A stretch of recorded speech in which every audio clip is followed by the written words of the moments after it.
আমি তোমার অনেক কথা শুনলাম, আমি আর যাব না, তুমি যাও তো এখান থেকে। বাপ রে, আমায় ডিস্টার্ব করো না, তুমি যাও। মানে তোমরা দুজন দুজন দুজনকে ভালোবাসো, তাই না? আমি ঠিক ধরেছি?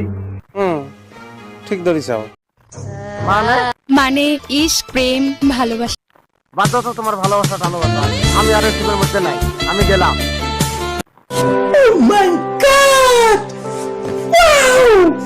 তুমি কি আমার সঙ্গে যাবে কি যাবে না? না। আমি কি বলতে চাইছি একটু মন দিয়ে শোনো। এই মেয়ে, তুমি খালি হাসো, একটু হাসিটা বন্ধ করবে?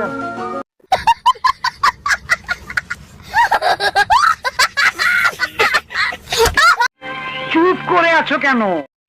আমি আর কি বলবো, বলার আগে তো তুমি বলো।